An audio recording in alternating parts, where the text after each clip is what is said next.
Está gravando. Tá? Não são poucas as vezes que a gente encontra o paciente desse jeito. Por que o paciente chega nesse ponto? Será que é só por falta de cuidados pessoais dele? Será que ele escova o dente? Será que ele não escova o dente? Aparentemente, ele escova, e às vezes até de forma inadequada, com muita força, umas abreviações enormes, né? Então, quer dizer, o cara, como é que você classifica esse paciente? Ele é um paciente dentado, parcialmente dentado, tem falhas, né? Tem aqui, tem uma falhinha. Na realidade, lá atrás ele já perdeu o dente, aqui ele perdeu um dente também. Tá? Mas, na realidade, os dentes que ele tem estão numa situação tão deplorável que dizer que ele tem dente e não tem não faz muita diferença. Não sei se vocês concordam comigo, mas o cara está numa situação completamente fora do padrão de normalidade, a despeito de ter os dentes. Bom, nessa hora, né? Nessa hora eu brinco. Na clínica a gente vai ter a oportunidade de estar brincando, né? Sempre com isso, né? Quando você olha para uma boca dessa, qual a sensação que nós dentistas temos? Você olha para isso e fala, pô, vou começar por onde? Eu vou fazer uma restauração aqui na. O paciente vai pedir para restaurar isso aqui, que está aparecendo mais, né? A queixa. Lá atrás ele vai passar batido na cabeça dele. Então, ele não entende que o problema dele é muito maior do que a parte estética, que muitas vezes agride, né? Que ele se sente agredido. Bom, mas daí você olha para cá e fala, vou fazer uma coisa, vou fazer outra, né? Daí você pensa, você, na hora do começo, fala, pô, o que esse cara está fazendo aqui, né? Porque ele não procura um dentista. Só que o dentista, no caso, somos nós. Não tem jeito de fugir. Então, agora, você vai ter que juntar os cacos, né? Juntar os cacos de todos os conteúdos pré-clínicos para montar um caminho que você vai percorrer para reabilitar esse paciente. Isso é fundamental. Se você não fizer isso, você vai começar a dar tiro na água. Né? Você vai para cá, vai para lá. Vai pra... Quando você acaba de fazer uma coisa, quebrou outra. Né? Então, você não tem uma sequência. E, invariavelmente, o paciente tende a interferir nisso. Pede. Tá? Pede, e muitas vezes o apelo dele é tão grande, o dentista tem dó, né? Entre aspas, acaba cedendo aos apelos.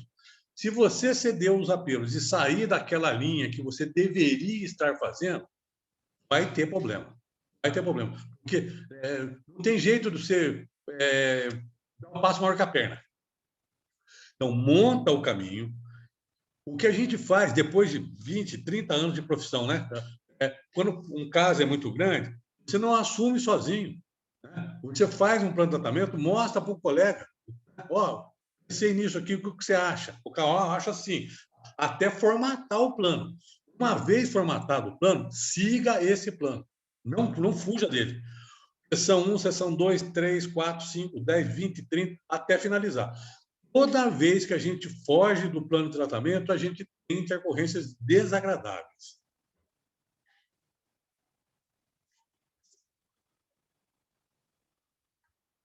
Né? Olha lá, a oclusão. Lesões cervicais não cariosas, longevidade das restaurações. Qualquer coisa que, se eu for nessas condições aqui, se eu resolver fazer dentística na boca inteira, né, o que vai acontecer?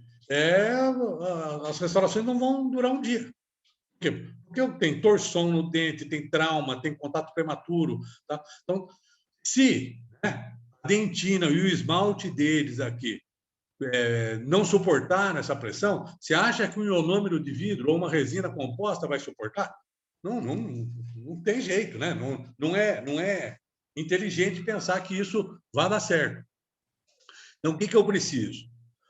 Lembrar de uma série de conceitos da oclusão, né? Os esquemas oclusais. Como deve se contactar o dente inferior com o superior num paciente normal? Né? Eu tenho o esquema oclusal da oclusão balanceada para portadores de prótese total e da mútua proteção, né, para os pacientes dentados.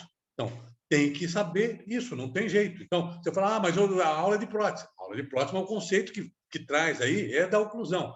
E a coisa vai emendando uma coisa. Né? Na realidade, a aula é de prótese, mas o paciente na clínica é de odontologia. Ele não é paciente de prótese. Tá? Ele pode até estar fazendo a prótese e a gente classificá-lo numa clínica de prótese, mas ele não é um paciente de prótese, ele é um paciente. Né? Então, isso é importante. Lembram dos conceitos? Relação central, né? E oclusão central. A eterna dúvida. Não só de vocês, alunos. Não só de vocês, alunos. Se você for numa palestra dessa que é dada na PCD, para profissionais com 5, 10, 15, 20 anos, essa dúvida persiste na cabeça da grande maioria dos clínicos. Né? Ele sabe o conceito, ele trabalha com aquilo, mas ele não sabe interpretar. E muitas vezes, nessa má interpretação que ele faz o corriqueiro, atende ao apelo do paciente, né? E invariavelmente tem a pergunta, né? Em congresso, quando a gente vai, por exemplo, por que as minhas restaurações soltam, né? Quebram.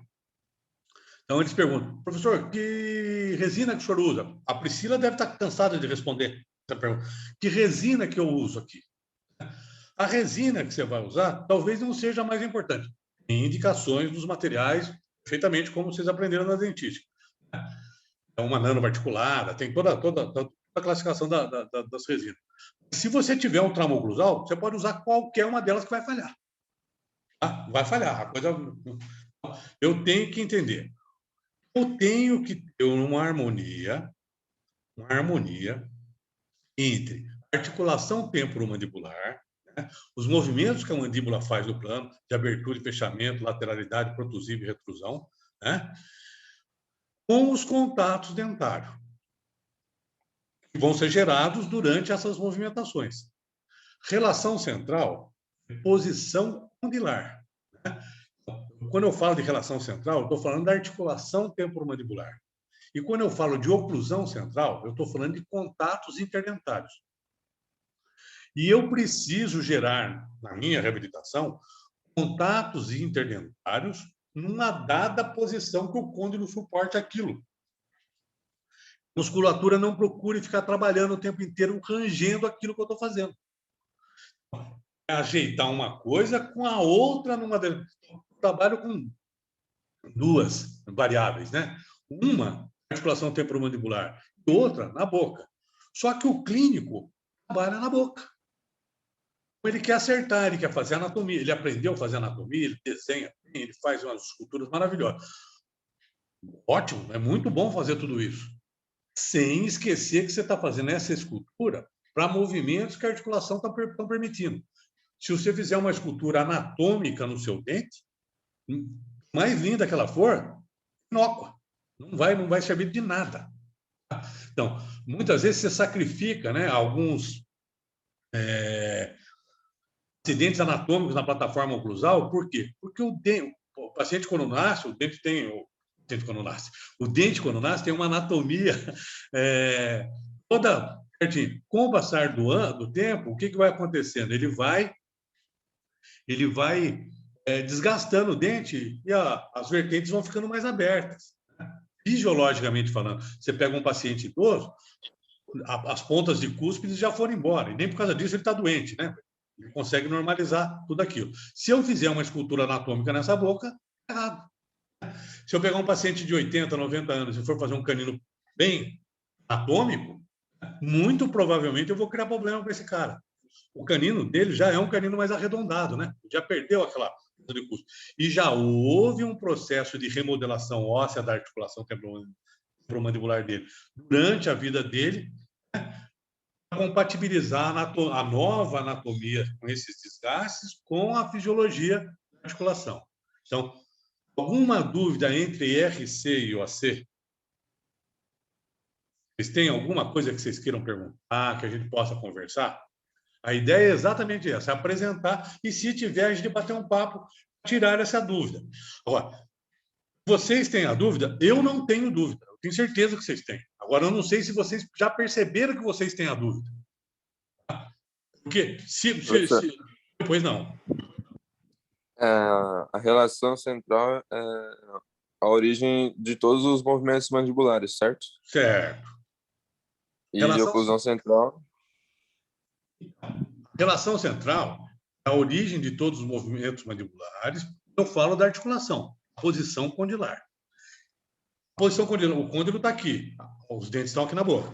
Quando eu abro e fecho, quem permite abertura e fechamento é o côndilo dentro da fossa articular. É a articulação propriamente dita. Agora, quando eu aperto, eu dissipar essas cargas oclusais que eu estou mastigando, o côndilo tem que estar alojado. O parâmetro que a gente faz, por exemplo, quem vai na academia fazer ginástica, né? Quando você está levantando peso ou fazendo alguma coisa, o professor está do lado e fala assim, olha, você está numa posição errada, encaixa. Né? O termo que o professor de educação física usa normalmente é encaixa o quadril, né? Acerta para você poder fazer a força. Porque se você fizer errado, o que vai acontecer? Você vai ter uma lombalgia, você vai ter dor no corpo, você vai, né? E é comum. Agora, lá, nós estamos falando de outras articulações, mas a articulação temporomandibular é uma outra também. Se ela não tiver encaixada para fazer o movimento, ou para receber aquela carga, você vai ter dor, da mesma forma que no exercício na academia. Só que aqui, você não tem o professor de educação física do lado falando, não mastiga assim, mastiga essa... Né? Você acerta a coisa e o cara vai mastigar. Agora, então você tem que saber aonde o côndilo está na hora que você permite o contato dentário. Porque quem permite o contato dentário, quem desenha esses contatos dentários, é o dentista na hora da reabilitação. Então, essa relação entre contatos, né, oclusão central, né, máxima intercuspidação, com o posicionamento do côndilo, é extremamente importante. Agora, não é mais eu saber que uma coisa é uma coisa e outra coisa é outra coisa. Tá? Uma coisa é uma coisa, outra coisa é outra coisa, mas essas duas coisas trabalham juntas. E eu tenho que ajustar isso a vida inteira, é a vida do dentista. Tá? Deu para entender, Thales? Deu sim. Legal? Podemos ir? Alguém mais quer perguntar alguma coisa? Tranquilo, professor. Olha lá. Então, aqui, né, um exemplo, né? É RC e OC, relação central e oclusão central. Né? Aí, a gente fala que RC pode ser coincidente com AC. Né? Quando eu estou na máxima intercuspidação, ó, né? Ou a relação, o côndilo está em relação central. Isso seria o ideal. Isso seria o ideal. Por quê? O maior número de contatos interoclusais acontece quando o côndilo está na posição ideal dele. Tá? Só que isso não é o que acontece na grande maioria dos casos. 93% a 95% não ocorre coincidência em RC e OAC. Vejam em você, né? Quando você se leva em relação central e fecha a boca, você sente todos os dentes contactando simultaneamente. Às vezes toca um dentinho, daí você sente que dá uma escorregadinha para frente e encaixa. Ou dá uma escorregadinha para o lado, encaixa, ou para o outro lado e encaixa. Então, RC é diferente de OC. Eu tenho uma posição de RC e uma posição para OC, distintas. Só que não existe variação de dimensão vertical de oclusão nesse passo. Então, eu tenho um grau de liberdade. Eu estou em RC, corro um pouquinho para cá, um pouquinho para lá, um pouquinho para cá, um pouquinho para lá, um pouquinho para lá. Né? A grande maioria dos casos. Por isso que, quando você está esculpindo o dente, não dá para você ter a ideia, né, lá da escultura, daquela anatomia linda do dente anatômico e querer reproduzir aquilo tudo na boca do paciente. Você tem que pedir para o carbono, pedir para o paciente fechar, faz movimentos, que eu preciso diminuir uma vertente, ali eu preciso abaixar um pouquinho a custo, porque já sofreram modificações na anatomia do paciente, a acomodação da articulação temporomandibular. O problema é fisiológico. Bom, nesse caso aqui, ó, em particular, esse caso, o paciente tinha RC coincidente com AC. Então, era um paciente que não era para ter problema nenhum. Não era para ter problema nenhum. Toda vez que ele fecha a boca, que toca todos os dentes, o que acontece? Todos os dentes estão tocando com o côndilo encaixado na posição. O problema que esse cara pode ter? Nós, dentistas, temos que lembrar o seguinte, O paciente abre e fecha a boca. E se tiver desse jeito, maravilha. Toda a carga oclusal dele está sendo distribuída. Só que esse paciente não só abre e fecha a boca. Ele faz movimentos de protusão e faz movimentos de lateralidade. Nessa condição de RC com incidente com aceno, no abertura e fechamento, ótimo. Olha, esse paciente é um filho de um colega, que estava fazendo vestibular para medicina. E o pai começou a perceber que ele estava tendo desgaste na região anterior dos dentes aqui, arranjando os dentes. O que o pai achou? Muito estressado, está estudando por 8 horas por dia no cursinho, 10, 12 horas no cursinho, quer fazer vestibular. Aí levou no consultório para a gente dar uma avaliada. Esse paciente tinha 17, 18 anos de idade nessa época. Hoje já tem, já médio, já tem uns 35, 40 anos. Faz tempo que eu não vejo. Tá? O pai era dentista, levou no consultório. Daí a gente fotografou. Tá? O que estava acontecendo com esse paciente? Agora, aí, o que eu poderia fazer se eu fosse um clínico geral? Ah, está nervoso, ele está fazendo isso. O que é bom para parar de desgastar dente? Quem se habilita? O que a gente faz? Normalmente placa. Ah, então, né? Então, vou fazer uma placa para o cara. Então, agora, isso é quando você faz a placa, né? Sem saber o que está fazendo. Não estou falando que não precise algumas vezes fazer a placa. A grande maioria das vezes não precisa tomar placa. Não precisa, não precisa. Lenda. E é o que mais chega, né? Então, o paciente chega querendo, o paciente já vem com aquele conceito e muitas vezes ele já foi num clínico e o clínico falou para ele que ele precisava. Ele estava desgastando o dente, então vai comer tudo. Esse caso, o pai era dentista e o pai levou ele para fazer a placa. Ele pediu para eu fazer porque é a área e tal. Falei, não. O que nós fizemos? Montamos em articulador. Na montagem, percebeu que RC era igual a C. Ó, se RC é igual a C, toda a carga tá sendo distribuída da melhor maneira possível. Não precisa fazer, a princípio, não precisa fazer uma placa, porque você não vai relaxar a musculatura. A musculatura está trabalhando bem, né, de abertura e fechamento. Mas vamos lá. Né? Quando a gente faz um movimento de protusiva, né? Então, eu venho com a mandíbula para frente, né? O que deveria acontecer? A incisal do incisivo inferior toca a palatina do incisivo superior e há uma desoclusão dos dentes posteriores. Não é isso que aconteceu? Mútua proteção. Os dentes anteriores protegem os dentes posteriores. No articulador, ó, ele estava fechado, né? Isso aqui estava alinhado com aqui. Quando eu fiz o movimento de protusiva, que eu vim para frente, os dentes da frente não tocam. Por quê? Porque o terceiro molar dele nasceu aqui, né? E lá atrás, pelo efeito tesouro, o espaço é menor, toca no terceiro molar e não deixa tocar aqui na frente.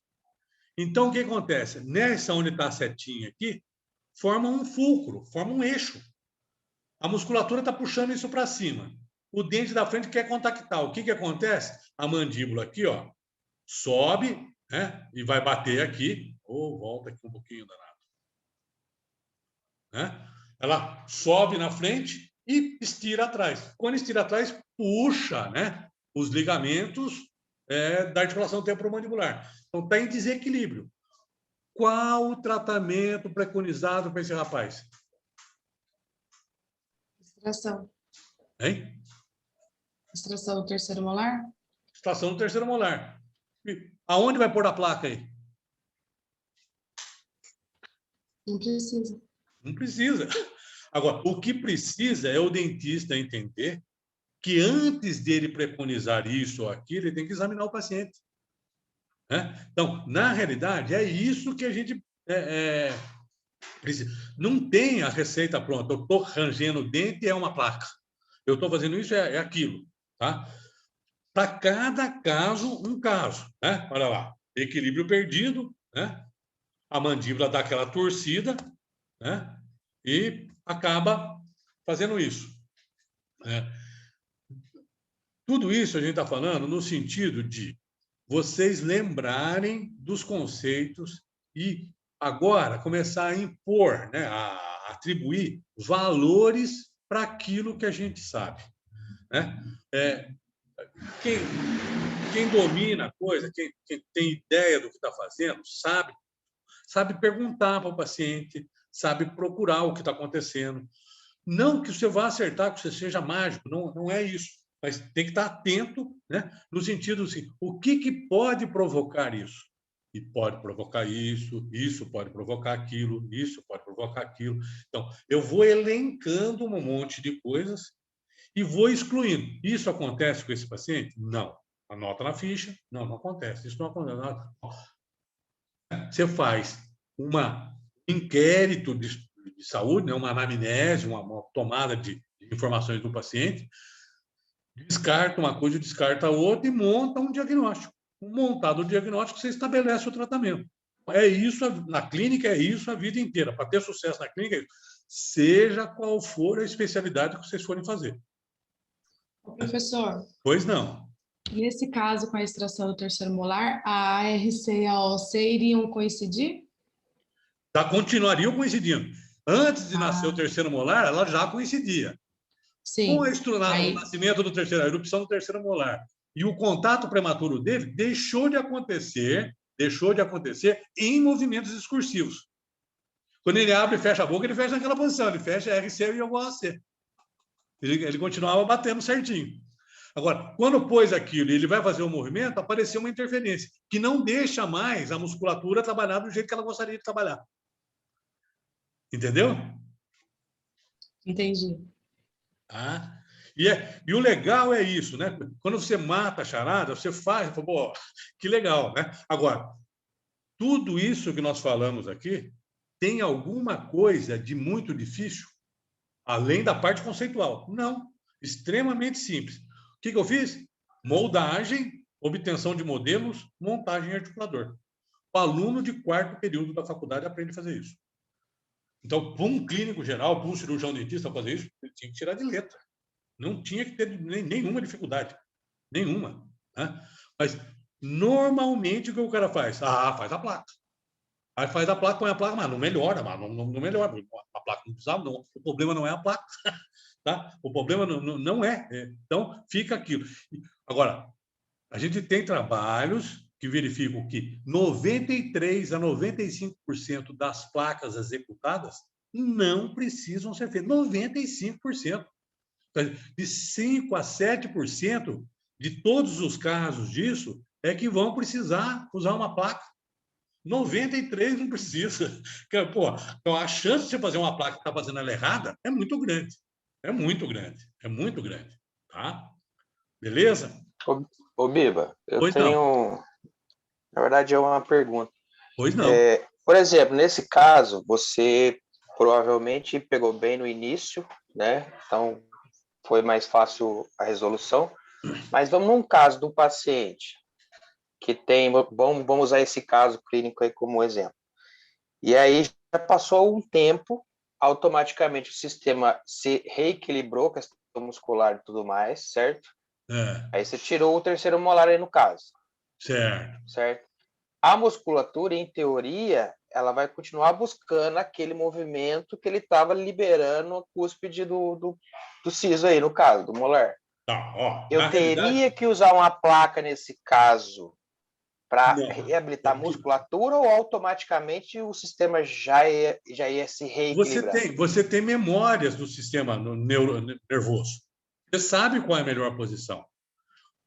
O que você está falando para mim é o seguinte: o cara é corcunda, ele vai no ortopedista, ele está com um problema lá. O ortopedista corrige aquilo, usa um coletinho, usa uma coisa. Como é que ele vai se sentir melhor? Com o uso do colete depois, né? Que ele voltou na posição, ou ele vai se sentir torto? Se tiver alguma coisa levando ele a entortar, né? Se perdurar os vícios posturais, tal. Agora, se ele fizer uma fisioterapia legal, tal, o problema acabou. Agora, o que vai acontecer? Aqui, quando eu tirei o terceiro molar, os dentes da frente já estavam desgastados, em função do contato aqui. Agora que eu tirei, eu tenho que refazer as incisais desses incisivos aqui. Porque agora a resina suporta. Porque não tem mais a interferência lá atrás. Então, depois de reabilitado, eu não vou fazer uma placa. Eu vou refazer os dentinhos anteriores dele. Vou fazer as guias anteriores dele. Porque com esse problema, ele perdeu a relação de guia anterior dele. Ela está comprometida. Então, a gente vai ajustar a guia anterior dele de novo, para tudo voltar na normalidade antes da apresentação do contato. Isso pode ser com 1 mês, 1 ano, 5 anos. O que vai acontecer? Com 5 anos, o dano à guia foi muito maior do que com 6 meses. Eu peguei no começo. Quando você pega no começo, você limita o dano. Tem umas aulas, eu não sei se é o professor Antônio que dá, níveis de prevenção, Livio e Clark, promoção geral de saúde, limitação do dano, né? Tem uns níveis, não sei se vocês lembram disso. Diagnóstico precoce, tratamento imediato. É um dos motes do Livio e Clark. Níveis de prevenção. Pois não. Nesse caso aí, você fez esse ajuste com restauração? Sim, posteriormente, sim. No segundo molar inferior, no primeiro superior, foi isso? Não. Lá na região anterior, quer ver? Deixa eu passar aqui um pouquinho, vamos ver se vai estar aqui, peraí. Não vai estar, peraí. Não vai estar aqui. Eu não coloquei na aula. Quando eu faço isso aqui, o desgaste é nesses dentes anteriores aqui. O que foi desgastado aqui, hein? Nas incisais. Nas incisais. Só que agora, quando eu tiro isso aqui e vou fazer o movimento, a incisal já está menor. Então, os dentes incisais podem estar tocando aqui. Então, eu recupero aquilo que ele perdeu aqui para continuar tendo a multiproteção aqui atrás. Para ter né? Quando eu vou para frente, a incisal do incisivo inferior toca a palatina do superior e abre lá atrás. Agora, se eu já gastei o inferior, ele está menorzinho. Então, ele vai vir levantando menos lá atrás, em função do desgaste que ele teve aqui, da prematuridade que ele tinha lá. Tá? Então, eu corrijo uma coisa para poder corrigir a outra. Nisso aqui, se eu quiser tirar esse contato e levantar essa guia, não tem restauração que pare lá na frente. Vai quebrar tudo. Tá? É pôr e quebrar, é pôr e perder. Porque você tem uma interferência gerando cargas naquilo. Pessoal, deixa eu falar uma coisinha para você. Está faltando 1 minutinho aqui, vai cair e nós